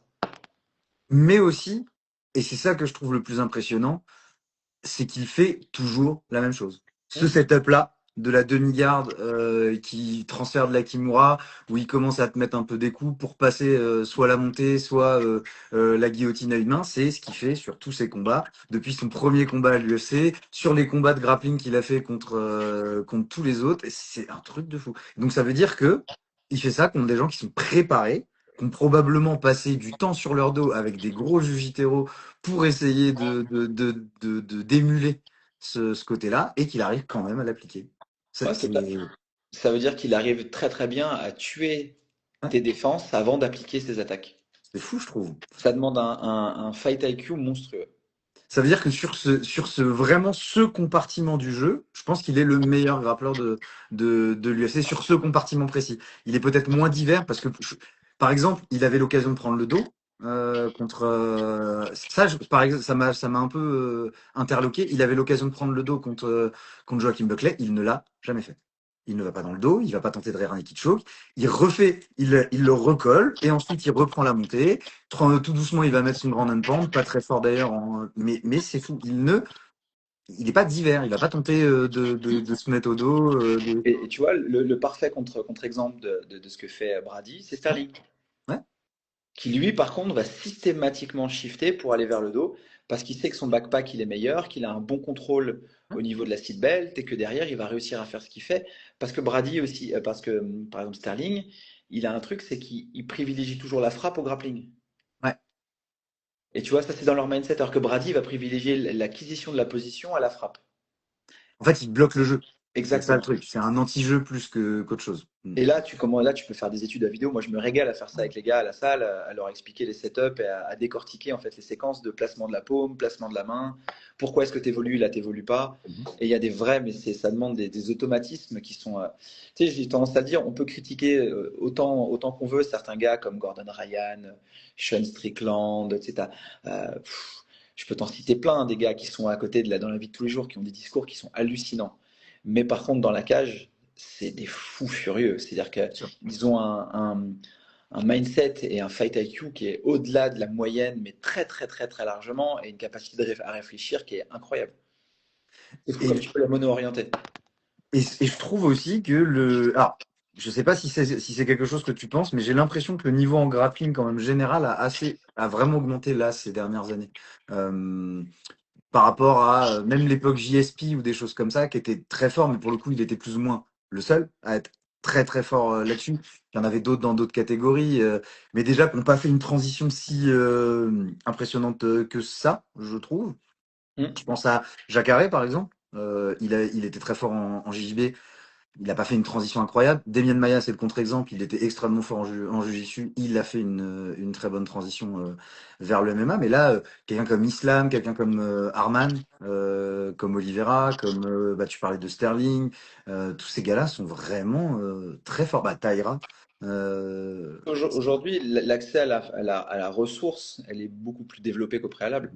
Il y a quelques années, en fait, c'est difficile d'avoir une vraie source de savoir sur le jiu-jitsu. Déjà parce qu'il y en a beaucoup qui voulaient pas te la transmettre. mhm, Que pour certains, bah, mine de rien, moi je le vois au quotidien quand je l'enseigne, tu as des gars donc, qui sont des strikers, ils aiment pas ça. Donc faut du temps pour leur expliquer que ça peut être un plaisir et qu'il peut y avoir des choses. Tu sais, je dis souvent, tu peux être un beau boxeur en 3 ans. mhm. Tu seras jamais un bon jujitsuka en dessous de, si tu es un génie, 5 6 ans, mais c'est une Ouais, dizaine d'années pour avoir des bons fondamentaux, tu vois. mhm. Donc il y a ce rapport aussi qui est compliqué à avoir. Et si tu n'as pas en plus accès à la ressource, que tu te retrouves à faire des choses qui sont un peu boring au quotidien et un peu trop basiques, ben tu le fais pas. Mhm. Aujourd'hui, ils sont tous conscients que c'est un élément qu'il faut pas négliger, et qu'en plus ça peut être un élément où tu peux t'amuser. Tu vois, moi c'est pour ça que j'étais content de voir l'UFC BJJ se créer parce que ça fait des années que je le dis. Mais tes fighters pour les garder actifs sans risquer de se blesser ou quand ils sont un peu pas blessés mais un peu réduits dans leur activité, fais-les grappler. Même blessé, tu peux grappler. Tu peux le grappler à faible intensité, tu peux grappler à faible volume, mais tu peux prendre du plaisir, continuer à être actif, bouger et développer des setups et tout ça. Et donc tout ça fait qu'aujourd'hui, entre les gens qui ont compris que ça pouvait être un plaisir et pas juste une contrainte, l'accès à la ressource qui est plus développé qu'au préalable, avec maintenant, tout ton ordinateur, tu as des centaines de vidéos autant que tu veux. Alors après, c'est comme Doctissimo, hein. Ouais, c'est ça. La vidéo, il est là, mais la capacité à la lire et à l'interpréter, c'est encore un autre sujet. Et puis le nombre de black belts qui se sont développés à travers le monde, qui ont commencé aussi à monter et à avoir comment dire, une capacité à montrer les choses, fait que bah oui, forcément, c'est devenu quelque chose de beaucoup plus commun et de Mhm. beaucoup plus démocratisé, moins underground qu'au préalable. Ouais, Maintenant, tu peux combattre tout le temps en jiu-jitsu, tu vois, as des combats toutes les semaines. bah, Arman Saroukian, là concrètement, on n'a jamais vu un combattant si actif Ah, mais il se ces régale. derniers temps. Il se régale, puis il est fort, vraiment, il est impressionnant. Saroukian, c'est fort. Ouais. Saroukian, c'est très très fort. Il n'y a rien à dire quand, aussi bien en lutte que il a vraiment un morphotype en plus qui est hyper adapté à son jeu. Il a trouvé le bon jeu, le bon morphotype. Enfin, tu vois, tout est bien adapté à ce qu'il fait. Il a pas beaucoup de force en termes de KO power, Mais Ouais, par contre, il a un volume et une capacité à l'appréhender, une souplesse, une... Non, c'est fort. Moi, je suis un grand, grand, grand client d'Arman Saroukian depuis très longtemps. Parce que même la façon dont il utilise en fait ses crochets au niveau des pieds pour passer les gardes, pour stabiliser. Moi, je me suis breakdown le combat contre Alvarez à l'époque au moins, je sais pas combien incroyable. de fois. Parce que son positionnement et contre Gamrot, les positionnements de pieds sont fous en fait. Et quel grand and pound aussi, parce que bon, tu dis qu'il a pas de KO power, mais par contre, il a l'un des grands and pound les plus flippants de l'UFC actuellement. Parce qu'on parlait de Sterling, par exemple, il fait quand même beaucoup moins de dommages que Tsaroukian quand il est dans le flow là-dessus, quoi. Sterling il est dans l'usure. Tsarukyan, il arrive à te bloquer dans des situations où tu prends vraiment. Tu prends la sauce, bah c'est ça, hein. Parce que contre Oliveira, c'est ça qui le fait gagner. Il Oui. a une phase de grand and pound de moins, il perd le combat 50 fois. Ça et une science de la défense du headlock. Ouais. Parce que tout le monde dit, ouais, il a de la chance. Non, non, non, non. Je vous Mmh. assure que les positionnements, Ouais. même sur le Darce à la fin, le positionnement des bras Le fait qu'il s'écrase et tout. Mmh. en Aquaman, il est. Mais c'est, tu pourrais lire le tutoriel de Lachlan Gill à côté. Il a fait, vraiment du textbook, quoi. Ouais. Il l'a fait, tac, tac, tac, tac, il l'a déroulé comme il fallait le faire. Donc ça veut dire que le mec, mine de rien, sur ses aspects branleurs, je mange du caviar à la louche et je me balade en Ouais. Bugatti. Je peux vous assurer qu'il bosse Ça, beaucoup, c'est de la com, hein. On ouais. va pas se mentir, c'est de la com. Parce que pour connaître ces setups-là, c'est il a dû les poncer à l'entraînement. Bien sûr. Et je me souviens, moi, la première fois que je l'ai montré à mes gars, je leur avais expliqué comment fonctionnait. Parce que moi, je suis un grand fan de Lachlan Gill aussi. Et je leur avais dit, regardez la défense d'Aquaman, Superman, les sorties de headlock, tout ça, le headlock system, la compréhension. C'est Quand j'ai vu Tsaroukian le faire contre Charles, j'étais là, ah, régalade. Et ce que je trouve intéressant, c'est qu'il est pour le coup moins instinctif. Tu vois, si on devait opposer par exemple Oliveira et lui, je trouve qu'Oliveira est très instinctif dans son jiu-jitsu et sa manière de bouger, alors que Ce qui le rend, Tsaroukian, tu sens vraiment que c'est calculé, quoi. ce qui rend Charles très imprécis. Ouais, je suis d'accord avec ça. Parce que du Alors coup, qu'il est fort, dans ses transitions, il laisse énormément d'espace. hein. Et parfois, en fait, il y va au feeling et il est capable de lâcher un contrôle pour un autre. Alors que quelqu'un qui est plus scolaire comme les Herman, il va jamais lâcher un contrôle pour un autre. Il va faire progresser ses contrôles. Comme le fait Brady. Et pourtant, à São Paulo, il a probablement la ressource humaine, enfin l'une des ressources humaines dans le monde les plus impressionnantes. Il Oui. pourrait, même si je sais qu'il s'entraîne un peu avec Demian Maia, je sais qu'il s'entraîne aussi avec Mika Galvão et tous les autres. Pourtant, je trouve que ouais, il pourrait faire. Ouais, mais après, tu sais, on a tous nos patterns. C'est comme en boxe, tu pourras faire ce que tu veux. Tu pourras pas demain demander à Strickland de changer sa pattern de Philly Shell. Non, c'est sûr. Tu vois, c'est à bout d'un moment, tu as pris des habitudes, tu as pris des positionnements, à moins d'une blessure qui fasse que tu sois obligé. Sinon, en fait, naturellement, tu as tendance à vouloir rester sur des patterns où tu te sens C'est ça. confortable. Et Moi, tu vois, surtout que j'ai dû changer mon jeu en jiu-jitsu à un moment donné quand je me suis blessé et j'ai pas eu le choix. Mais sinon, je serais resté sur certaines patterns que je maîtrisais parfaitement. donc la question, elle est aussi ça, c'est qu'il faut être parfois capable de se mettre dans une situation où t'as pas le choix que d'avancer différemment. Hmm. De toute façon, de temps en temps, faut te mettre dos au mur. Ouais, T'as pas le choix parce que sinon, que tu le veuilles ou non, à part certains cas extrêmes de gars qui ont des mindsets mais hors du commun, tu as toujours tendance sinon à vouloir te dire, vas-y, regarde, tu fais driller quelqu'un, je sais pas, tu lui fais faire, moi je fais souvent des 10-10, c'est des 10 combats de 10 minutes. mhm. Les 5 premiers tours, tout le monde veut tenter des trucs, machin. Au bout du cinquième tour, quand la fatigue, elle te met dans le rouge et que tu n'as plus de ressources physiques, tu retournes naturellement vers là où tu es confortable, là où tu sens que tu maîtrises ton truc. Or, là où tu progresses le plus, c'est quand tu sors de ta zone de confort et quand tu vas explorer, expérimenter et chercher. Mais ça, il faut te mettre dans des situations où tu puisses pas faire autrement. C'est pour ça que je parlais de brûler les bateaux. C'est qu'il y a des fois, il faut que tu fasses en sorte que de toute façon, si tu te retournes, il n'y a rien qui puisse te sauver la tête. Et ça, c'est intéressant parce que euh, ça demande aussi une pédagogie particulière. En fait, je prouve quand tu l'expliques que c'est terriblement clair et que c'est pas si compliqué que ça. Enfin, c'est pas si ça demande quand même un effort de l'implémenter, mais c'est pas si compliqué que ça. Et pourtant, actuellement, je vois pas dans les cours dispensés dans les plusieurs académies où je vais, bah, vraiment quelque chose très précis d'implémenter là-dessus, avec une vraie réflexion de A à Z là-dessus. Sur ce côté de mettons-nous en difficulté, faisons des sparring thématiques, mettons des règles un peu bizarres pour que tu puisses pas sortir de telle position ou ce genre de choses, quoi. Mais tu sais, c'est Roger Gracie qui dit ça tout le temps. Le jiu-jitsu, c'est simple, hein, c'est les gens qui le rendent compliqué. Mm. C'est-à-dire que la recette, tout le monde la connaît, hein. C'est pas un sujet. C'est-à-dire que tu sais très bien comment tu vas progresser. Tu sais très bien que l'idée, c'est de te mettre en danger. L'idée, c'est de te mettre en difficulté. C'est pas de tourner avec des gens plus forts que toi. Tu vois, c'est la règle de John Danaher des 20-80. C'est Mm. tu dois avoir dans ta salle 80% des gens qui sont moins forts que toi ou qui avoisinent ton niveau. Ouais, Et 20% qui sont meilleurs que toi ou de ton niveau, sur lesquels tu vas vraiment se parer dur. Et là, tu vas pouvoir vérifier les choses. Mais la mise en situation, la mise en place, ça doit se faire avec des gens moins forts que toi. c'est Par ça. contre, avec des gabarits, des expériences, des volumétries différentes qui fassent que, tu vois, moi, quand je teste une nouvelle position, bah, il y a pas très longtemps, j'étais en train de. En fait, j'avais un trou dans mon jeu sur un sujet. Il y avait un élément dans tout un enchaînement, une arborescence que j'avais créée. Il me manquait un truc. Donc, je cherchais, je cherchais, je cherchais. J'ai tenté des tas de trucs. Puis j'ai commencé à poncer toutes les tutoriels de Brian Glick et tout ça. Et j'ai trouvé une position. Cette position, elle s'implémentait parfaitement en fait dans le puzzle. Mais par contre, ça voulait dire que bah, il a fallu que je les teste sur tout le monde. Et donc, par conséquent, que j'accepte que ça marche pas au début. Et tu vois que bah, sur tel gabarit ça fonctionne pas, sur tel gabarit ça fonctionne pas. Pourquoi? Pourquoi? Pourquoi? Pourquoi? Ah, là je note, ça marche pas pour telle raison. Là ça marche pour telle raison. Là ça déconne pour ci, mais là ça fonctionne pour ça. Et puis à chaque fois, ok, je vais corriger mon pied sur ça, je vais corriger ma main. Ah, ça y est, sur lui ça marche. Sur lui, ça y est, ça marche sur tout le monde. Putain, ça y est, je l'ai enfin maintenant cette position. Mhm. Mais il faut accepter que tu vas te faire taper. Ouais. Et c'est dur en fait, parce que ton ego, il a pas envie de rentrer chez toi. Tu te dis, putain, aujourd'hui, je me suis fait taper 5 fois. Je me suis fait taper par une ceinture bleue. Mais c'est quoi ces conneries? Mais en fait, on s'en fout. John Danner, il dit ça tout le temps. Peu importe le no-name contre qui tu tapes le jeudi, le plus important, c'est le mec que tu taperas le dimanche. C'est ce qui parlait par exemple de Gary Tonon quand il y en avait qui allaient le voir à la fin du cours en disant ouais, j'ai réussi à soumettre Gary Tonon ou même Gordon Ryan, et il fait oui, mais d'accord, mais là tu savais pas qu'ils s'étaient fixé des règles, qu'ils sont en train de bosser sur d'autres trucs, donc en vrai ils s'en foutent. Eux, leur but c'est que le jour de la compétition ils roulent sur tout le monde. Exactement. Ton gars à l'entraînement qui te connaît par cœur, contre qui tu tournes tous les jours et à qui tu testes des trucs, s'il tape 10 fois, eh ben, qu'il te tape 10 fois. Moi, ça m'est encore arrivé hier, l'anecdote elle est fraîche, mais je tape dans la main du gars, je bouge pas, je le laisse passer dans mon dos. Hmm. Ça Ouais, m'intéresse pas en fait de installer ma position. Par contre, je voulais voir comment j'allais réagir en fonction de ce qu'il allait faire. ouais. Ça m'intéresse parce que du coup, je me suis rendu compte que j'avais une rupture sur un truc qui n'était pas totalement clair pour moi. Et Ça c'est fou aussi.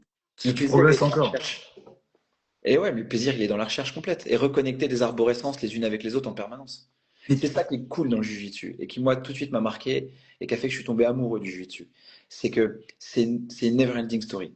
C'est hmm. jamais terminé. Le jeu, tu le termineras jamais. Tu peux faire ce que tu veux. Il y a toujours un truc, un type qui sera meilleur que toi.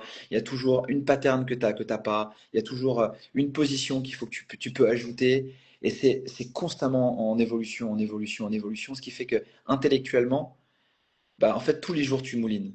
Ouais. Il n'y a pas une seule fois où tu t'ennuies. Moi, tu me demandais comment j'étais gamin. Moi, je suis un gamin. J'étais un gamin et j'ai toujours été aussi même un adulte qui s'ennuie très vite. J'ai maîtrisé le truc, ça m'intéresse plus. Là, je ne maîtriserai jamais entièrement le truc. Et ça, c'est génial. De me dire que de toute façon, même quand j'aurai 80 piges, je ne maîtriserai pas encore 100% du truc.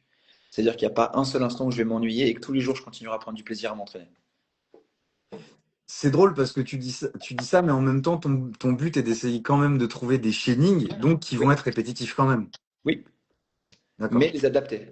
Mais les Je les adapter. lis, et c'est dans les transitions et dans les liaisons que je vais commencer à travailler. Et est-ce que je peux lier tel chaining à ça? Tu vois, récemment, je me suis mis à retravailler sur le lasso en nogi. Je me suis rendu compte que j'avais développé une position en demi-garde qui faisait que les mecs défendaient en whoever pass, donc main à Mhm. l'intérieur de la jambe. Et d'un seul coup, je me fais, ah, énorme. Maintenant, je peux faire du lasso en nogi alors que jusqu'à présent, je n'arrivais pas à le connecter. C'est intéressant. Et ouais, ok. Et dans toute cette appréhension-là, dans tout cette espèce de chaining perpétuel d'apprendre avec le Jiu-Jitsu, est-ce que tu t'es vu aussi évoluer grâce à l'inspiration d'autres choses, notamment par exemple du MMA? Est-ce que il y a des choses qui passaient en MMA et qui t'ont fait te rendre compte qu'il y avait peut-être d'autres portes ouvertes en Jiu-Jitsu? Ouais, le MMA, par exemple, c'est tout bête, mais ça m'a refait développer ma lutte différemment. Où tu vois, moi, je faisais beaucoup de Russian 21, de travail sur un bras, Mhm. qui t'expose beaucoup en MMA. Et Ouais. ça m'a demandé de retravailler tout ce qui était underhook, overhook, et tout le travail, en fait, au niveau du centre et comment rentrer. Et ça m'a permis de mieux comprendre les mécanismes parce que tu sais très bien qu'en MMA, dès que tu fais underhook, le mec va faire overhook systématiquement et t'écraser l'épaule. Et là, tu es sujet à l'uchimata, tu es sujet à plein de choses. Et du coup, ça m'a redemandé de développer des positions où je me dis, mais en fait, j'ai qu'à changer de ligne, au lieu d'attaquer l'épaule, je mets la main sous la fesse et je l'ai. Mhm. Et énorme. Et ça, je peux appliquer ça aussi au jiu-jitsu tout de suite. Ouais. Ah, cool, ça, je peux le faire. Ça m'a fait redécouvrir l'octopus. Ouais. Tu vois, en me disant, mais là, il y a plein de cas où, en fait, si je veux pas exposer ma tête, l'octopus, c'est une très bonne réponse. Et en plus, du coup, eh ben, ça veut dire que techniquement, je peux même la faker en MMA pour aller attaquer la Kimura que je pouvais pas attaquer en première intention parce que je me prenais des coups. Mhm. Donc, tu vois, ça m'a changé en fait aussi l'ordre parfois des positions et ça a donné des trucs hyper intéressants.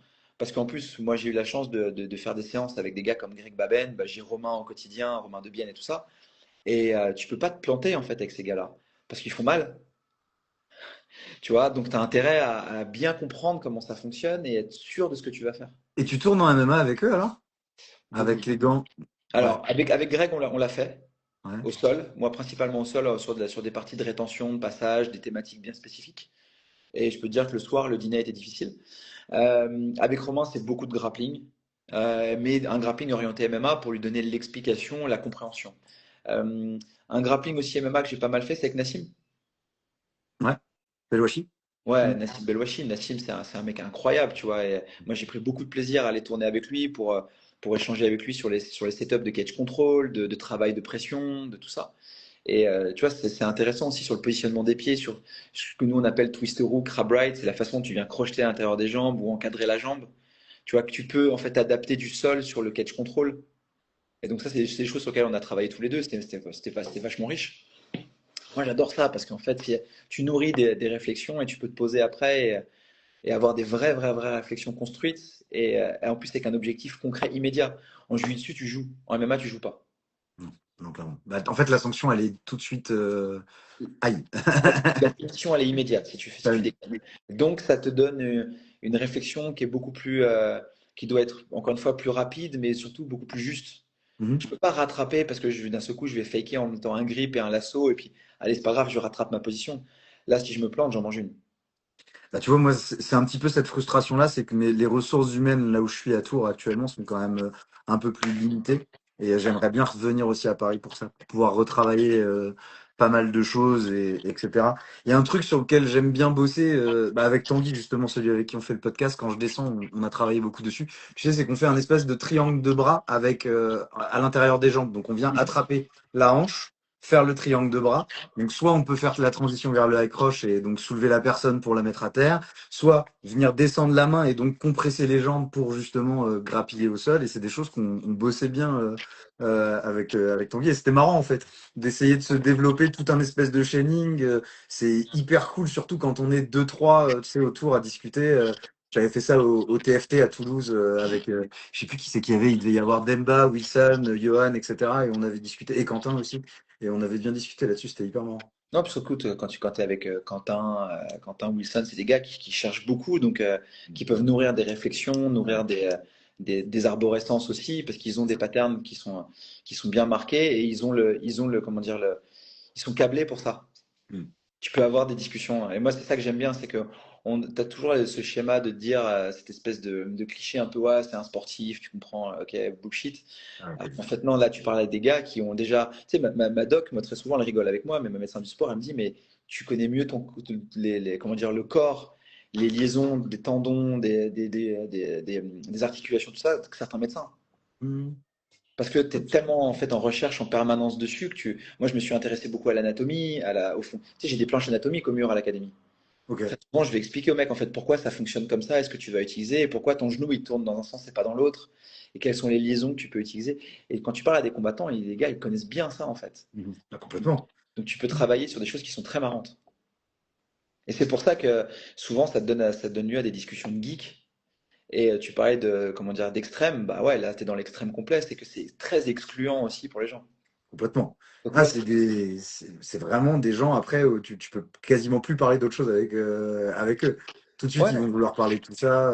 Ouais, c'est vrai que c'est Et marrant. du coup, ça demande, moi qui maintenant dois aussi de faire de la pédagogie, bah, déjà en tant que prof, mais aussi dans les médias, ça te demande aussi bah, d'avoir un recul sur les choses et de reprendre d'un coup un peu de hauteur pour essayer de rendre le discours beaucoup plus intelligible et beaucoup plus grand public, parce que sinon tu peux jamais en fait expliquer certaines choses à certaines personnes. C'est illisible pour la majorité des gens. Tu sais, ils te regardent en disant mais qu'est-ce qu'il nous raconte encore celui-là? Et tu te documentes sur la pédagogie à proprement parler et, euh, et même l'art d'apprendre, de comment faire apprendre à des gens, comment la mémorisation et ce genre de choses. Moi, je suis beaucoup à l'écoute aussi de. Moi, j'ai la chance d'être en couple avec quelqu'un qui est très très porté sur le développement personnel, la Ok. psychologie, tout ça. Donc, elle m'en parle énormément. J'arrive pas à écouter tout ce qu'elle me dit parce que parfois je suis pas assez concentré. Mais j'avoue elle est d'une grande aide pour moi sur ça. Ouais. Et puis, on a la chance à la Gracie Barra d'avoir Ok. énormément de formations sur comment transmettre, comment faire passer le message, comment apprendre, les programmes, la pédagogie. Tu vois, moi j'avais été très marqué par exemple par une formation que j'avais fait aux États-Unis sur l'art de transmettre aux enfants. D'arrêter de considérer qu'une personne, comment dire, qu'un enfant a systématiquement le même schéma de compréhension et d'apprentissage, mais qu'au contraire, avec certains il faut le faire en même temps, avec certains il faut les aider en fait et comment dire montrer les choses, d'autres il faut les connecter pour qu'ils comprennent mieux en fait tu t'adresses à eux et tout un schéma en fait cognitif qui est différent chez les enfants et c'est passionnant de te rendre compte qu'en fait ben tu as des milliards de techniques et mais aussi tu as des milliards de façons de les transmettre et que c'est exponentiel parce que c'est le multiplicateur de l'un par rapport à l'autre qui fait qu'à l'arrivée, tu peux faire passer l'information et de plein de façons différentes. Et, et dans ce cas-là, qu'est-ce qui fait un champion, à ton avis? Parce que, comme tu dis, il y a plusieurs typologies de personnes. Tu as des gens qui seront durs au mal tout le temps, qui voudront jamais taper. Ils ont cette espèce de mental insubmersible depuis leur plus jeune âge. Tu en as d'autres où c'est des étudiants perpétuels, ils vont prendre ça comme un jeu. D'autres où ils jouent pas du tout, c'est vraiment leur vie de combattre. Tu arrives à les reconnaître maintenant? Bah, ce que tu arrives à reconnaître assez vite, c'est certaines caractéristiques. Ok. Tu vois, tu vas vite reconnaître le mec, par exemple, dès le début, qui est vite dans l'émotion. Et auquel cas, tu sais que tu vas avoir une difficulté sur ça parce qu'il va vite monter dans l'émotion et que tant que les choses tournent à son avantage, il n'y a pas de souci. Mais dès que ça va sortir du schéma, ça va être compliqué. Tu vas aussi voir le gars qui est dans le no pain, no gain tout le temps, mais qui va avoir du mal à comprendre que dans certains cas, il faut en sortir pour pouvoir prendre un peu de recul et de repos et du coup, qui peut se mettre en difficulté. Tu peux identifier en fait des problématiques. Mhm. Après, te dire que c'est facile de se dire, lui, c'est sûr, c'est un champion. Bah déjà non, parce que tu sais très bien que c'est pas uniforme. Tu as des gars qui se sont révélés sur le tard. C'est vrai. Ensuite, tu sais très bien que tout ça, c'est un peu comme une bonne communication, c'est un émetteur, un récepteur. Tu as des mecs qui sont très très bons, mais qui n'étaient juste pas dans les bonnes mains. Et que par conséquent, ben, si tu as des gars, en fait, tu vois bien, ils se révèlent d'un coup en changeant de contexte, en changeant de coach ou autre. Donc, tu as plein de facteurs qu'il faut arriver à identifier. Mais tu peux arriver à classifier un premier tiers, je dirais, où tu te dis, là, il y a un vrai potentiel. C'est plus des potentiels que tu vas identifier que des champions. Te dire, Ok. lui, il a les bonnes caractéristiques physiques, il a la bonne mentalité d'apprentissage, il fait ses devoirs à la maison, tu vois, il est assez curieux pour comprendre et écouter, il est discipliné. Et tu sais, c'est la phrase de Habib, elle est juste, hein. C'est la discipline au-delà de la motivation. Motivé, tu l'es une journée, et discipliné, c'est pour tout le temps. Et déjà, tu arrives à vite comprendre si le mec il est motivé ou s'il est discipliné. Moi, des mecs qui viennent me voir et qui me disent ouais, c'est bon, lundi matin je suis à la salle, là je suis sérieux, machin, j'en ai plein. Des gars qui te disent ça et le mardi matin et le mercredi ils sont encore là, alors que la séance elle a été dure, il n'y en a pas beaucoup. Déjà, tu vois, c'est ça, c'est ce que j'appelle ce premier tiers, c'est les gars qui ont cette discipline, cette capacité à se dire que ça va être dur, tu le sais.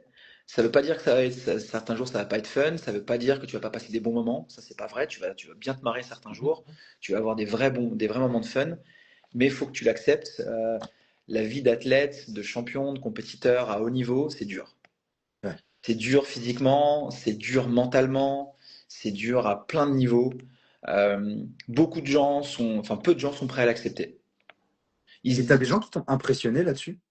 ouais, ouais, des gars où je me disais, ah ouais, franchement, je pensais qu'il lâcherait. Je Ok. pensais que lui lâcherait et tout ça, et en fait, non, le lendemain matin, une résilience incroyable, il est là.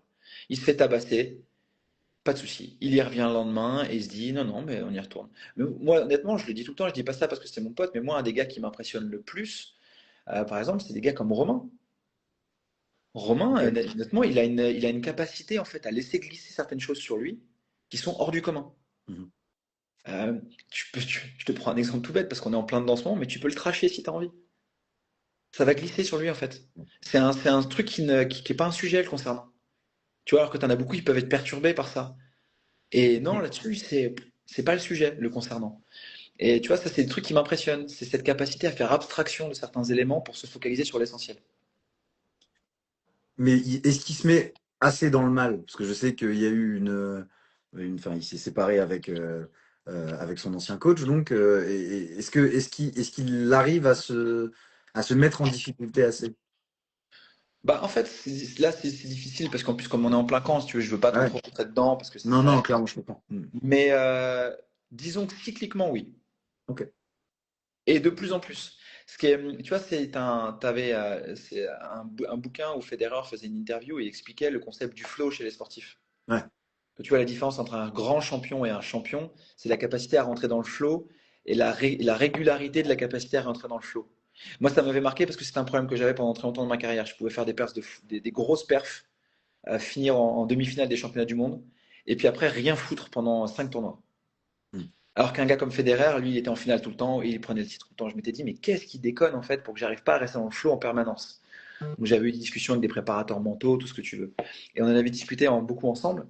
Et c'est vrai que cette capacité en fait à pouvoir reproduire le schéma de flow et ce cycle de flow, elle est particulière. Ça, c'est le top de l'élite. Mais tu as quand même des gars où tu sens que les cycles, au début, ils étaient espacés et ils se reproduisent de plus en plus. Donc tu te dis, ah, on commence à cliquer un truc intéressant. Ouais. C'est qu'avant, c'était un cycle tous les 3 combats. Là, on a 2 cycles sur 3 combats. On commence à trouver des trucs qui font qu'on arrive à le reproduire, les ancrages. Ah, c'est pas déconnant. Tiens, on commence à toucher du doigt quelque chose. Donc non, moi je suis plutôt confiant sur ça. Ok. Et t'en as d'autres qui t'ont impressionné là-dessus? Ou des gens peut-être du monde du jujitsu, des gens où tu t'es dit ah il est vraiment pas fait comme tout le monde. Ah ouais, moi je le dis tout le temps, le GOAT pour moi c'est Roger Gracie. C'est le GOAT. C'est Mais même Gordon Ryan le dit. C'est le GOAT. Roger, c'est un QI hors du commun, Ok. c'est un physique incroyable, c'est une capacité à pouvoir twister des positions comme ça. C'est le gars où j'ai pris un avantage une fois sur 15 ans de randonnée ensemble. Hmm. Un avantage. J'ai réussi à faire plein de trucs, même sur des gars qui performaient à très très haut niveau, champion du monde, ce que tu veux. Hmm. J'ai réussi à passer des gardes, j'ai réussi parfois, tu vois, à l'entraînement à faire des trucs. Roger, j'ai pris un avantage en 15 ans. C'est fou. S'il a pas envie, tu feras rien. Tu feras rien. C'est, Moi, je l'ai toujours regardé, et c'est marrant parce que c'est mon pote, c'est vraiment, on est amis, tu vois. Et on se connaît depuis longtemps. Quand il est à Paris, on se voit, il m'appelle, on va, tu vois. Et, et malgré tout, moi je lui ai toujours dit, moi je te regarde toujours comme un gosse. La première fois que je t'ai vu arriver à l'académie, je me souviens toujours, c'était en 2005. Tu vois les chevaliers du Zodiaque, quand t'as les chevaliers qui arrivent du monde entier, qui Ouais. arrivent et on le dit, ils viennent pour le tournoi. Hmm. Moi on m'avait dit, tu vas voir, il y a Broglio et Victor qui arrivent d'Angleterre, il y a Roger qui va arriver, Mario Rez qui va débarquer. Et tous les jours, tu voyais les chevaliers en armure débarquer, tu vois, sur le tapis. Et moi je me souviendrai toujours de la première fois où j'ai vu Roger. Et je le regarde toujours comme ça. Et Braulio d'une certaine façon aussi, c'est-à-dire que c'est marrant, c'est une discussion que j'avais avec Adam Barvinsky et tout ça, et il m'avait dit ce qui est marrant chez toi, c'est que tu regardes toujours Braulio et Roger comme un fan, alors que maintenant c'est devenu tes profs, tes potes Ouais. et tout ça. Mais moi je les regarde toujours comme ça parce que je sais ce dont ils sont capables. Et je les ai vus à l'œuvre, j'ai fait les camps d'entraînement avec eux, j'ai souffert avec eux et j'ai vu que même quand moi j'étais dans le flow complet, une année en ceinture marron, ma dernière année, je marche sur la KT. Et contre l'entraînement, je fais rien. Ouais. Rien. Tu vois? Et donc, ouais, pour moi, c'est le mec qui m'a le plus impressionné de ma vie. Ok. C'est intéressant. Et dans le domaine du MMA, t'en as d'autres qui t'ont impressionné? Peut-être que Moi, t'as côtoyé moins aussi, peut-être juste non, une non, fois non, ou j'en ai deux. côtoyé plein parce que moi, je t'ai dit, moi, j'ai fait mes débuts en jiu-jitsu. Je travaillais tous les matins, j'étais avec Babalou et tous ces gars-là. Hmm. Un peu plus tard, ils m'ont impressionné, mais chacun pour des choses différentes. Ok. Euh, L'humain de Georges Saint-Pierre m'a impressionné. Ok. L'homme. Ouais. Tu vois, moi je me souviens toujours débarquer à la Tristar. Je venais de prendre ma ceinture noire, c'était en 2009. Je débarque à Montréal à la Tristar pour m'entraîner. Et il venait de gagner contre Thiago Alves. Ok. Et en fait, je vais dans les vestiaires pour me changer. Je connaissais juste le prof Bruno, son prof de jiu-jitsu, Bruno. Et je vois un gars en fait dans les vestiaires qui se change. Et je descends, je vois le mollet, je vois la fleur de lys. Il se retourne, il me regarde, il me demande ce que je fous là. Donc je lui explique que je suis français, que machin. Il me fait visiter l'académie. Bruno était pas là, c'est lui qui était en train d'animer un truc avec Firaz. Il fait vas-y, tu restes avec moi, puis on a commencé à s'entraîner ensemble. Il me fait fais juste gaffe, j'ai mal aux adducteurs, je me souviens toujours. Donc on va y aller mollo sur la lutte, mais au sol ça pourrait être cool et tout. Et en fait, on est resté ensemble, il m'a filé plein de tips après pour en ville, et puis il m'a dit si tu as besoin de quoi que ce soit. Et puis en fait, on est resté en contact. Et en fait, le gars, il m'a accueilli alors qu'il n'était pas obligé de le faire. Et ouais, clairement. Et l'homme, alors qu'il sortait d'un gros combat, c'est une légende de l'UFC, je le regardais, je me disais, waouh, ça, je suis en train de parler à Georges Saint-Pierre comme si je parlais à mon voisin, tu vois. Et le mec était hyper à l'écoute. Et donc l'humain m'a vachement impressionné chez Georges.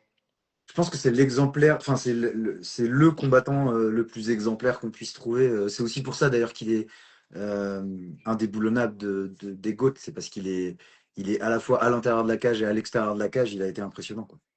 Et il Euh, l'est toujours. Regarde la shape qu'il a encore.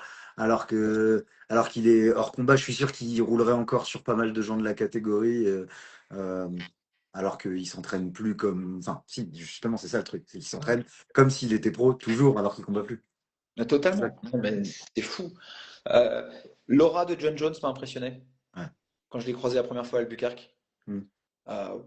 Il traîne un truc au-dessus de lui tu te dis waouh. Il y a un halo autour de lui. C'est-à-dire que tu te dis fou. Ah, quand même, c'est quelque chose quoi. Ouais. Il a beau être moins gradé que moi, on a beau faire partie de la même académie, ce que tu veux.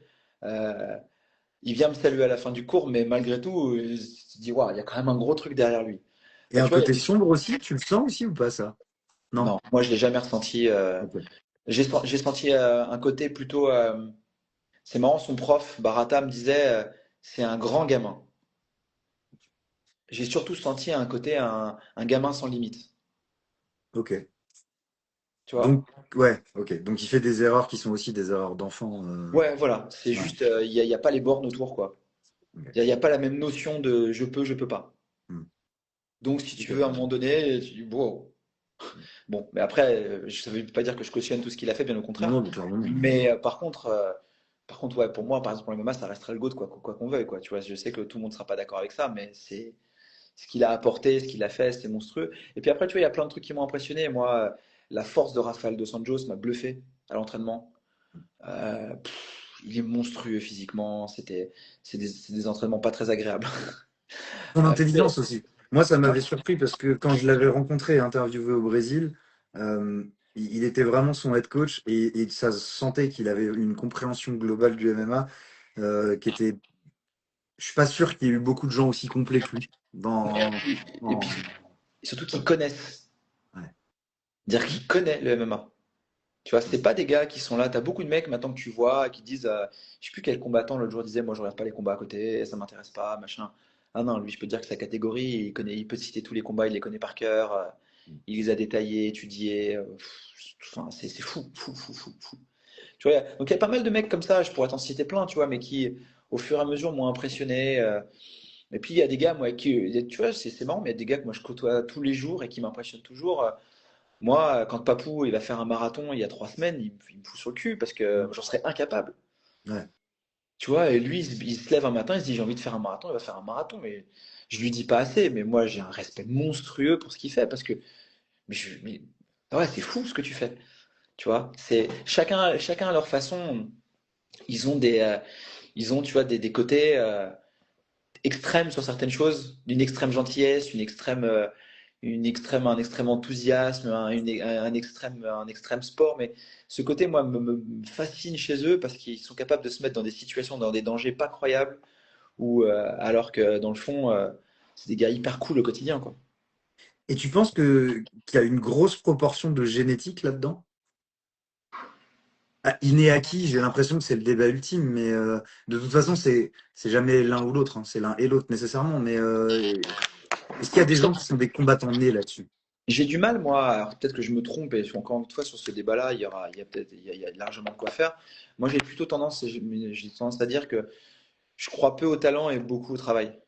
Ouais, C'est-à-dire que oui, je pense que tu as des prédispositions génétiques dans certains cas pour des gars qui sont plus, dès le début, peut-être plus souples, plus physiques, qui ont une répartition musculaire un peu différente, ce que tu veux.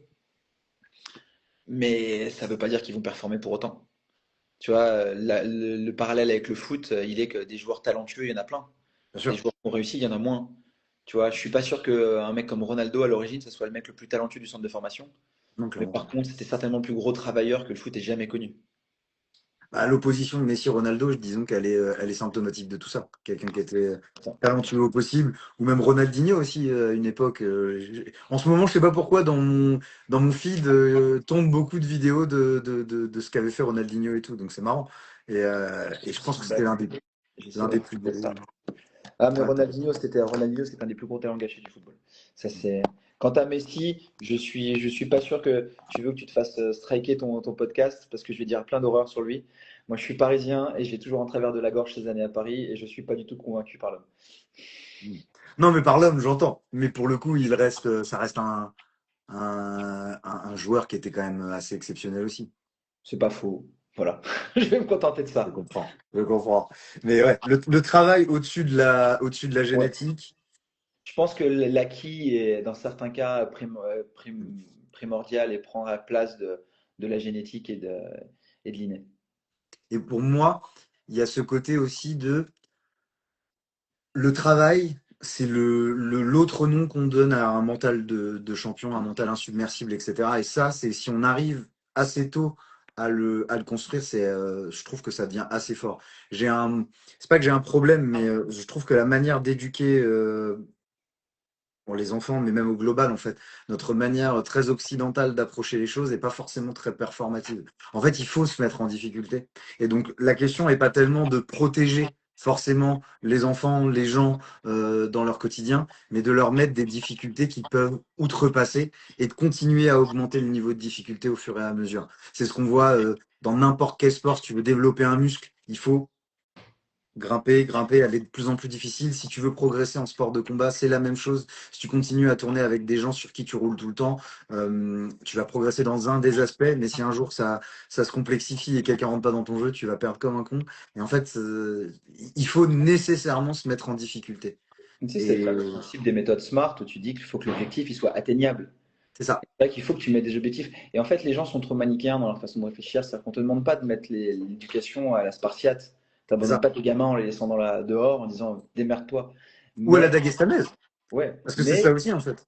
il peut y Mm. avoir un juste milieu où tu peux les mettre dans des situations où tu peux les challenger un peu. Et je suis d'accord avec toi. Mais ça, c'est un débat de prof où tu vas parler de nouvelle génération, ancienne génération, et où parfois tu peux avoir une difficulté bah, peut-être moi où je peux avoir quelques difficultés, c'est de se dire que bah, moi je crois dur comme fer au travail et à la discipline et j'ai un peu de mal à comprendre que certains ne le mettent pas en place et se fassent pas violence eux-mêmes. Mais bon, ça c'est, on doit Parce que s'adapter. pour toi, c'est logique.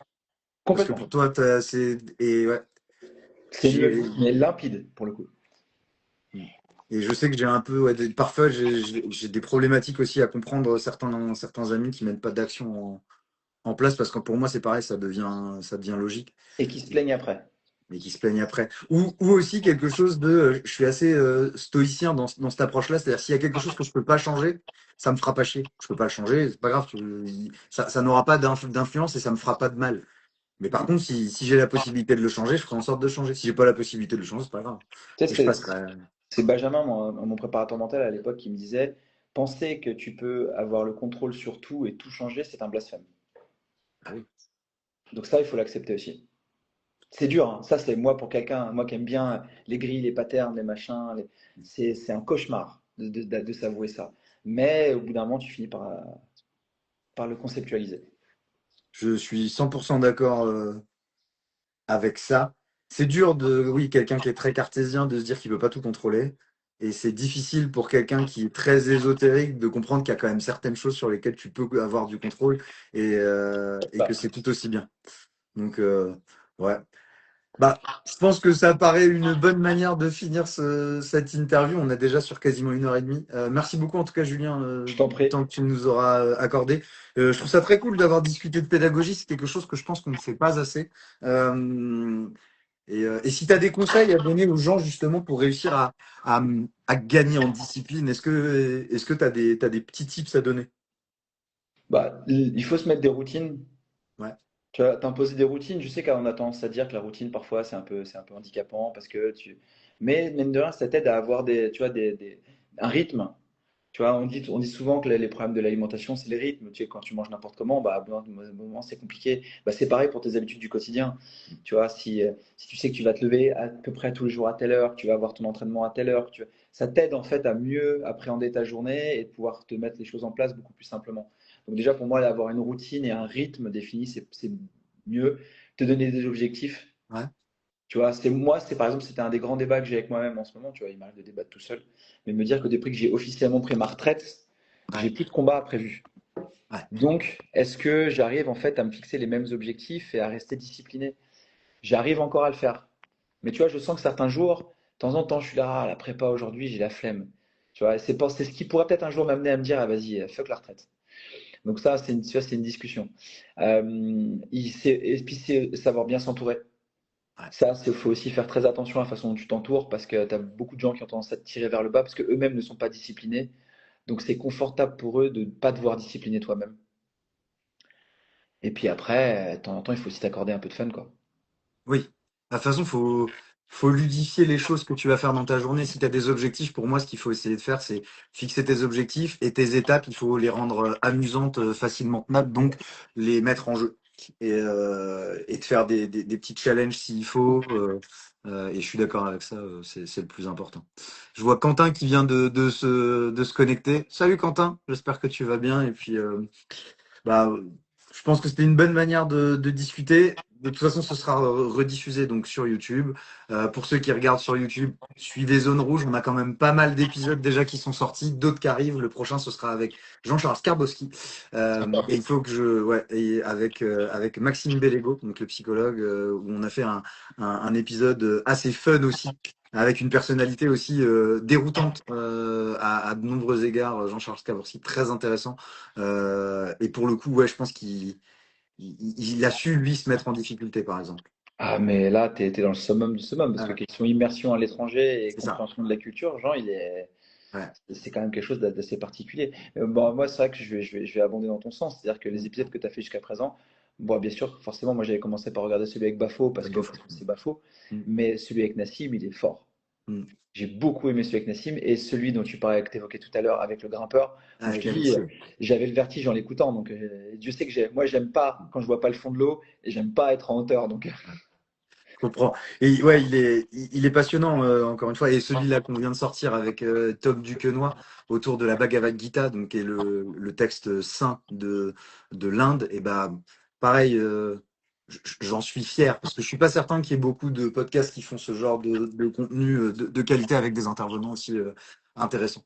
Donc bah voilà. Au plaisir en plus toi de t'avoir in situ cette fois avec quelqu'un. Pourquoi pas pour le coup. T'as des grosses échéances qui arrivent à Bordeaux bientôt. De toute façon, le on s'y 29, ouais. verra. Ouais, ça va être un gros combat. On n'est pas trop rentré en long en large ce qui va se passer, mais suivez ça. Donc à Hexagone, ce sera un super combat. Romain Debienne face à Wally Tandia. Euh, Gros combat, le trash talk qu'il va y en avoir. Comme tu dis, ça glisse. Oh si. Ouais, je suis pas sûr qu'il y en ait beaucoup parce qu'honnêtement, en plus, moi, Wally, c'est quelqu'un que j'ai eu l'occasion de croiser, que j'apprécie. C'est quelqu'un de bien, c'est un bon combattant, un jeune qui a énormément de potentiel. Romain, c'est quelqu'un qui est humainement parlant, tellement riche et tellement attachant que tu peux pas tracher Romain dans la mesure où en fait, il y a pas grand-chose à tracher chez Romain. C'est un mec, il a juste envie de se foutre sur la gueule dans la cage. C'est techniquement vraiment c'est ça. Après, il y a Et traché et traché, hein. C'est que je ouais. pense qu'il va juste lui dire je vais te mettre KO, tu vas aimer, ça va être marrant. Puis je pense qu'ils vont venir avec un certain humour, un peu comme on avait vu entre Odena et Wally. Je pense que ça va être un peu cette vibe-là. Mais les deux nous promettent, surtout techniquement, moi qui suis en Ouais. plein dans l'analyse en ce moment et tout ça, je peux dire que techniquement, c'est hyper intéressant. C'est Mm. beaucoup plus que. Wally, il a un jeu beaucoup plus riche que ce que les gens imaginent. Ouais, complètement. Donc, on a hâte de voir ce combat-là. Et oui, comme je te dis, au plaisir de t'avoir pour le coup sur un podcast en physique. On pourra discuter de choses très Avec plaisir. intéressantes aussi. Pourquoi pas de pédagogie d'ailleurs. Faudrait que j'essaye de réfléchir qui on pourrait inviter. Euh, Pourquoi pas un préparateur mental d'ailleurs. C'est pas une mauvaise idée en soi. Donc bon, on y réfléchira. Merci beaucoup en tout cas et bon match ce soir, c'est ça? Exactement. Là, tu vois, dans 1 heure et demie, je pars pour le Parc des Princes. Il y a des choses qui sont sacrées dans la vie. Le foot, ça fait partie des choses qui sont très très hautes pour moi. Et donc la finale, t'as un pronostic? Ah, je ne pronostique jamais sur mon club. Tu as peur de jinxer? Je suis stressé, mais t'as même pas idée. Tu sais, tu parlais d'extrême. Ouais, Moi, je suis abonné depuis ma plus tendre enfance. Ça fait partie des seuls trucs qui me font dégoupiller complètement. c'est drôle. C'est un amour inconditionnel mais je pense que les gens se rendent même pas compte à quel point ça peut m'empêcher de dormir. Tu sais que la remontada, j'ai pas dormi une semaine. Ah, ça me surprend pas. Il y a des, ouais. C'est une défaite pour moi, c'est une catastrophe. Vraiment, j'en dors pas, quoi. Je vis les émotions, mais dans le stade, enfin, je suis incapable de le regarder devant la télé. Moi, c'est l'une des raisons, par exemple, pour lesquelles je ne peux pas regarder Volkanovski en direct. J'ai beaucoup de mal. Ça me fait peur, en fait. Surtout depuis les KO, etc. Je suis obligé de le regarder en différé, ou comme ça. Parce que, Non, mais je te comprends, moi, quand je regarde Nora combattre, ouais, je stresse comme pas ouais. possible.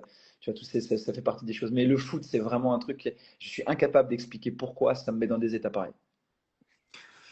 C'est les belles histoires. De temps en temps, on a trouvé sa passion et c'est comme ça.